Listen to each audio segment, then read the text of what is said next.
Hey, welcome to my NFC playoff show.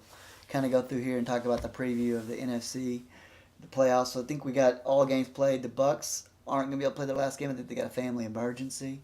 So I don't know how that's going to be handled. They got the top seed wrapped up anyways. Um, and then the game that's going to be one of the most watched games. It's going to be Seahawks. Looks like they may have just played their game actually. I need to go check that because before I don't think they'd played their game. So I need to check that out and see if that's updated on the Daddy Leagues because it looks like Seattle has played their game, and they've won. So that's going to put them at 12-4. So I believe that's going to be a wrap on the playoff schedule. I thought they haven't played yet. I was looking forward to that game. I have to go check and see the score on that. So I think that settles it. We're done. These are going to be the playoff teams here. You got the Bucks, the Packers, the Cowboys, the Eagles, the Rams, and the Seahawks. And just missing out will be the Panthers, who lost to the Redskins, but accidentally got a forced win against the Redskins. So I think they're gonna do the right thing this week and take a forced loss to get their record to the 5 losses they should have been. So they'll end up with 11-5. So usually 11 wins, 10 wins is the spot to get you to the playoffs. But this season we're gonna have two 11-win teams not in the playoffs, and both great teams. Either one of these teams could compete to be in the playoffs and run for it. Um, Seating wise, let's go look at Daddy Leagues real quick to see this. I believe the Bucks got number one wrapped up. I think that I, being the Cowboys, might actually get the number two seed because I have two losses in the NFC. So we'll see how Madden does it. You never know. Hopefully, I get that bye. That'd be nice. We'll see. Let's go look at some of the teams. What we did on the AFC preview show, we'll kind of do the same thing. Gonna kind of talk about the teams, who's where, who's doing what on stats. So we're gonna focus on the Bucks first. The Bucks are amazing. And this was a tight race. Like, this is insanely tight race. You can't afford to lose games. So all you guys who are like 7-8, 8-8, you get to the end of the season, you gotta play your games because one loss to one of these good teams, you can change the whole playoff picture. So we have a few games where people were getting sim wins at the end, and people think, "Oh, I'm out of it. Doesn't matter." But I mean, your win can shake up a lot of things and even change who wins the Super Bowl. So I know you want the low draft pick, you want to keep it up, but and also I'm convinced that losing is almost impossible to overcome in Madden. It doesn't reset over the season, so coming off on a win, that helps your team. The confidence levels get up. I see quarterbacks all the time that have 30% confidence starting. They need to bench those guys and put guys with 50 plus confidence in at quarterback. Even though their ratings are better, worse, they're going to play better. They're not going to be making those crazy throws and throwing the wide open guys. But that's enough of me preaching. I just want to see everybody play their games. I feel like we got pretty good participation. The league's going strong. We're in season 33. But let's look at these teams real quick to kind of go through and see how they're doing and what they're doing what.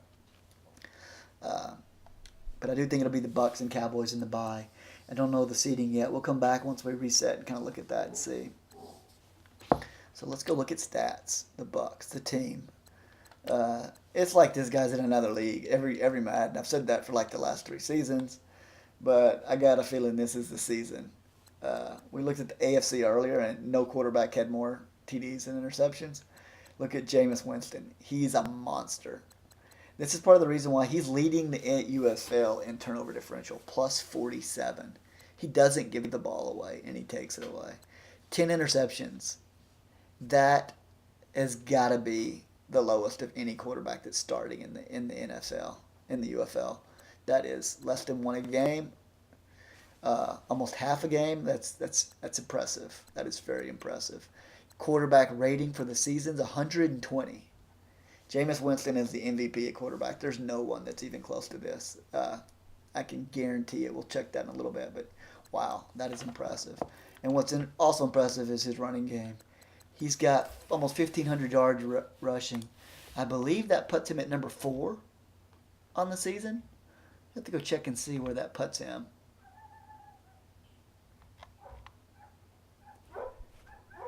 Yeah, he's at number 4 on the season. So that's amazing. He's got one of the best quarterbacks, one of the best rushing attacks, a force to be reckoned with. But the key thing is not turning the ball over. That's how come he's dominating these games and he's causing turnovers. And he'll get you in, and he's spreading the ball around nicely. Look at this. Nobody over 1,000 yards, but 2 750s. So there's no go-to guy here. Tight ends getting enough mix to keep you honest. Wide receiver, then he's got the running back down here. Interesting. He's probably thrown it the least to the running backs. He's getting these guys open. Maybe he's max protecting. Maybe that's why he has less interceptions than everybody else. Maybe he does more max protections. Honestly, I haven't watched a lot of film. I need to watch some before the playoffs. Be nice if I get to match up against them someday. But it'll be the NFC Championship game, which I don't know if I can win my first round, much less get that far. But we'll see. Let's go look at the defense. Who's causing all these turnovers? Look at the sacks. So Spencer's got 15 sacks. That's pretty amazing. Coming out that left hand. You better know where he's at all times. Let's go look at interceptions. 11, 11, and 10. So most teams are lucky to get one guy with 10 interceptions. He's got 3. That is outstanding. 2 linebackers as well. And a free safety. And I bet you on these linebackers, it's user interceptions because he's good at making. He'll make you see one read and you'll think it's there and it's not. He's like a magician. I mean, you should maybe call him the Magic Man, like on Talladega Nights, the Magic Man. Now you see me, now you don't. In his defense, got Cromartie here. Man, I was sick. So this is impressive. 3 guys with double-digit interceptions. Most teams are lucky to get 1. Maybe best just to punt on first down with this guy if you play him. Let's go look at the forced fumbles. 4, 2, 2, 2. So he's gonna force some fumbles. Oh, I thought that was his punter there for a second. This is the last linebacker. So the Bucks are good. If we went and looked at their season, they've rolled everybody. I think they've played a couple of close games, maybe 10 points here and there. But overall, the Bucks have the number 1 defense. They're the only team in the NFC with under 4,000 yards allowed. AFC had 2 teams with under 4,000 yards allowed, but we're talking second best yards allowed on defense, 3,928, and the Jacksonville Jaguars allowed 3,913.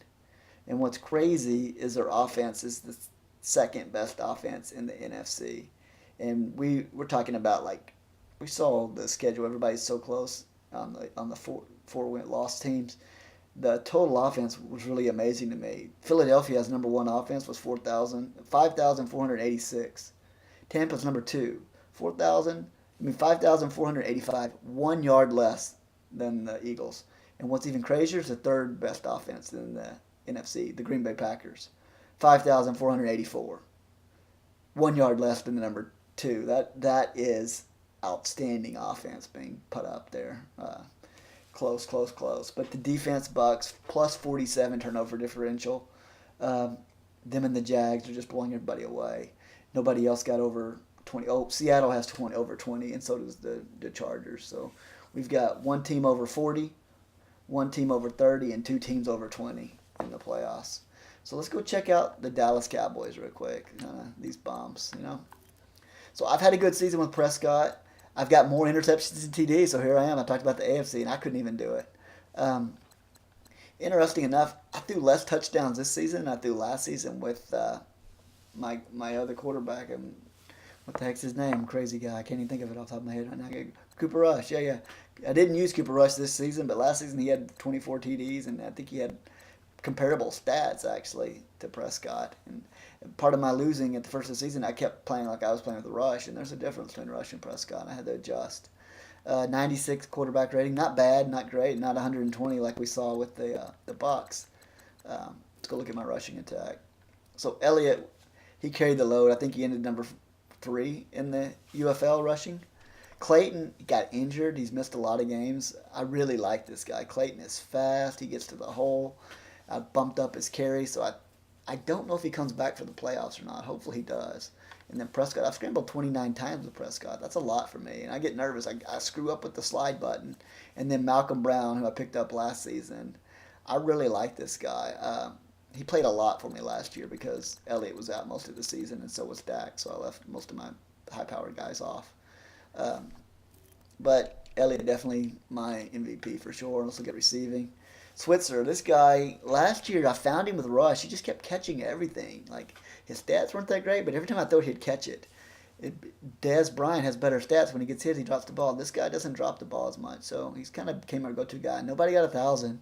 And then this Celestin, I guess is his name, Curry, a rookie. 6'6", I love the guy. He's got a big body. He's got great catching traffic. He's still kind of raw in some areas.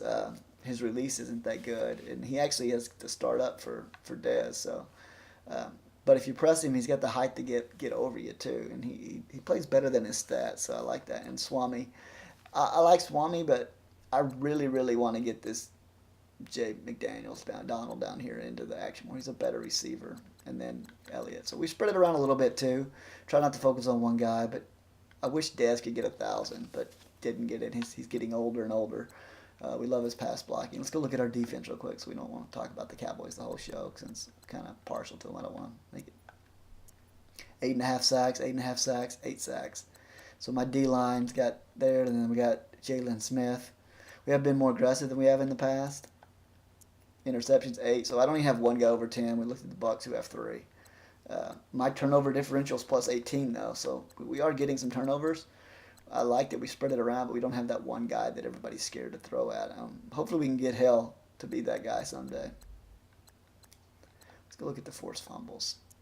4 for Sean Lee. He's a monster. He's slow, but man, he's been causing a lot of fumbles, and a couple have been game-changing fumbles. Jalen Smith.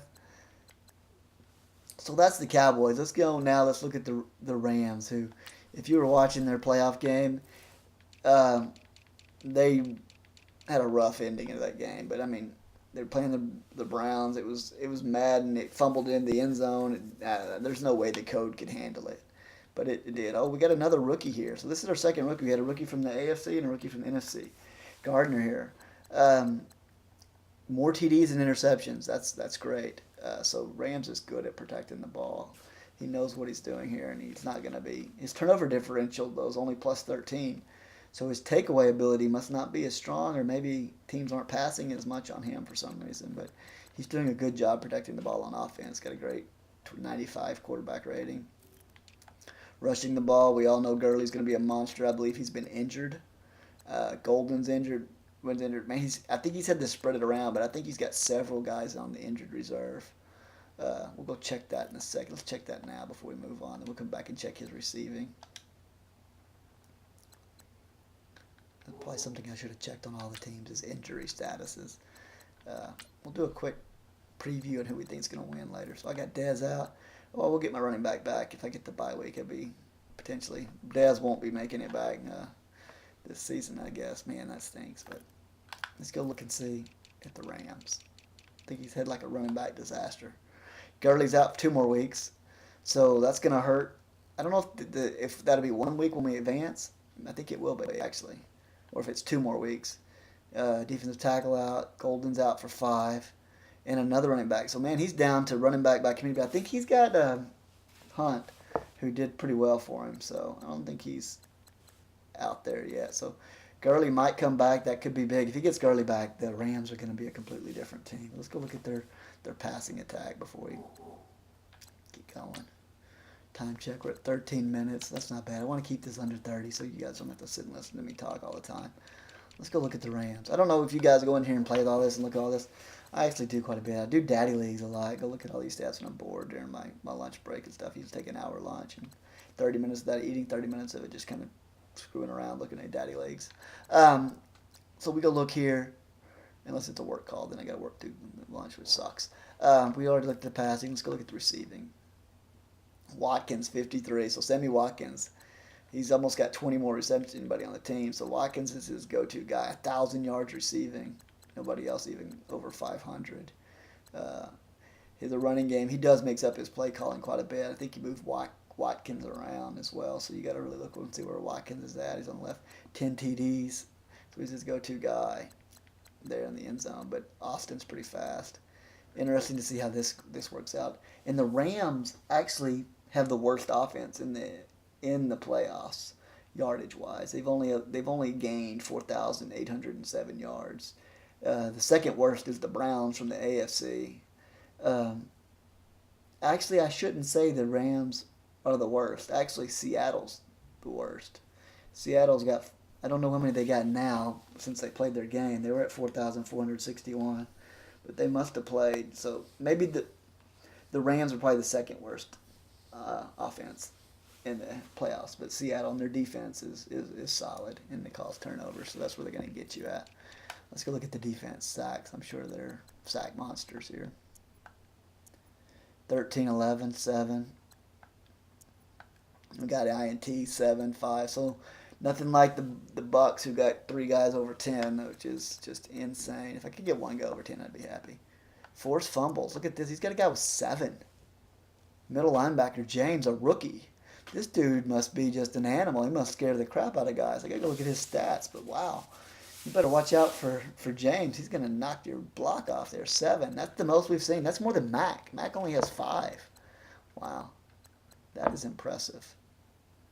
So there's the Rams. Let's go take a look at Green Bay. The Green Bay, this is the team that has the coach to outcoach anybody. And they're doing this with Huntley. Aaron Rodgers got hurt early on, so he only has 4 TDs.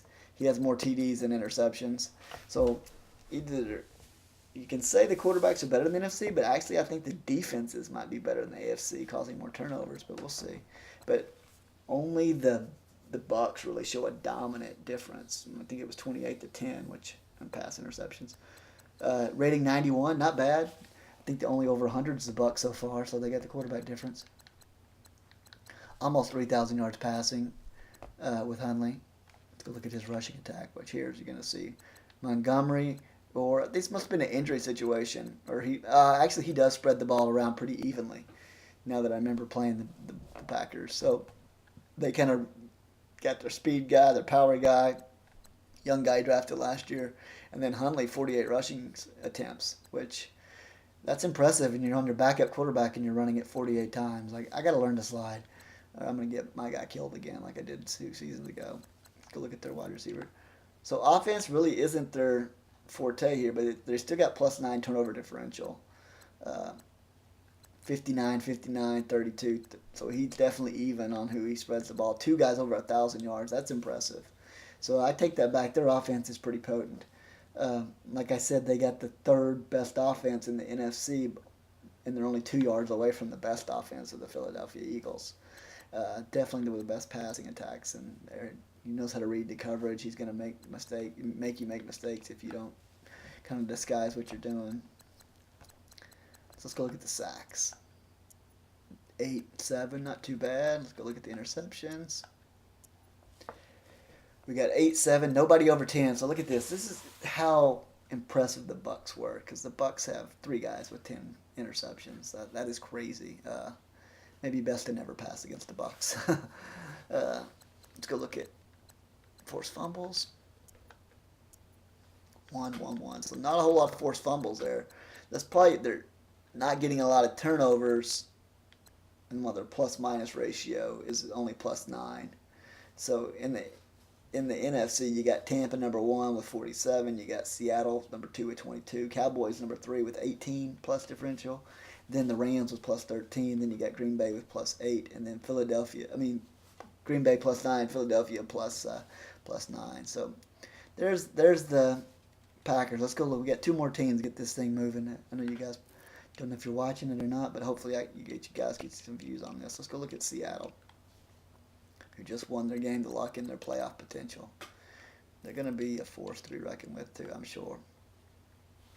Russell Wilson, almost 3,000 yards passing, a little more interceptions than TDs.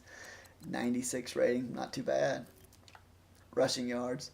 Lynch, old man, still getting it done, almost 1,000 yards. Russell Wilson, 63 carries. Like, them and the Bucks, how they do it with the quarterbacks, moving the ball so much and not getting hurt, 7 yards a carry.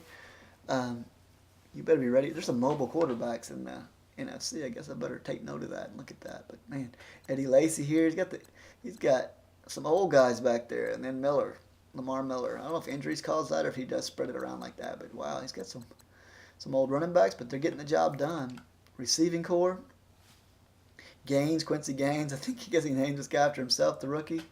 I don't think I've ever seen anybody do that. It's kind of weird, but okay.